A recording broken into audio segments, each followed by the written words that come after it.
Hello again. Welcome to our Sport on One program this afternoon. Quite a mixed bag for you again. We'll be going to surf lifesaving very shortly, the Countrywide Bowls Classic final after that, and then, of course, back to the cricket a little later on in the afternoon. Just surf lifesaving, the program that we were to have showed you yesterday, and unfortunately the bowls overran, so we couldn't.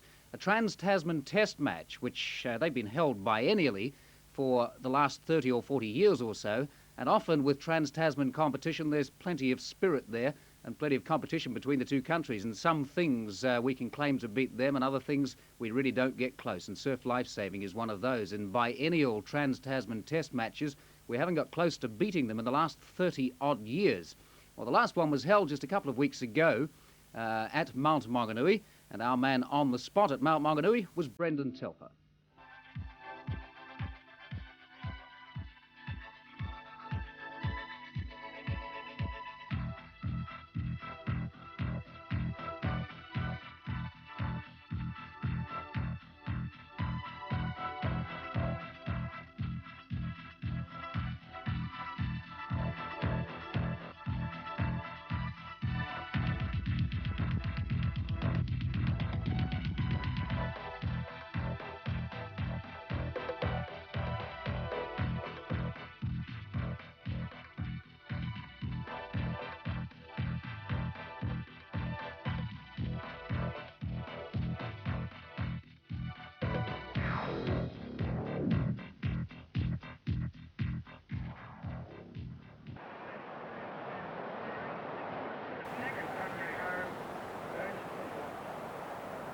There are few events at a surf lifesaving carnival that can rival the boat race as a spectacle.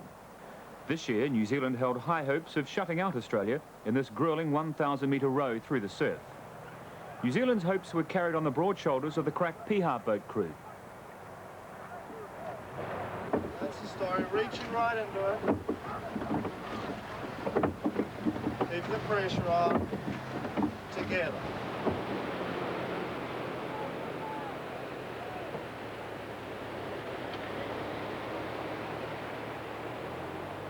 A West Australian crew from Trigg Island carried the Australian colours.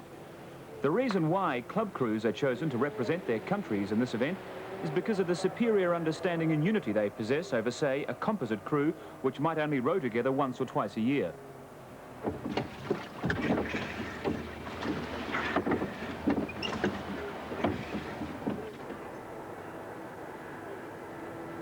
The Australians got much the better start and held a handy boat-length lead over New Zealand at the halfway stage.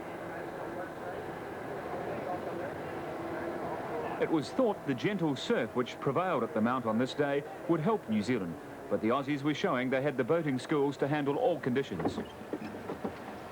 And so the pressure was going right on the Kiwi boat.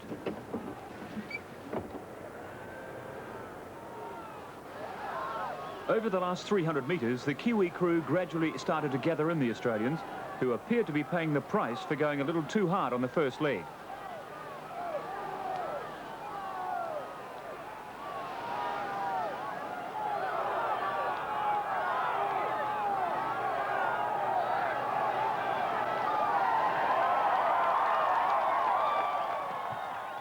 It was a truly magnificent finish from the Piha men, who timed their finishing sprint to perfection. The Australians have built up an awesome record in boat racing at international level, but they were stunned and bewildered when they climbed out of their boat at the finish of this race.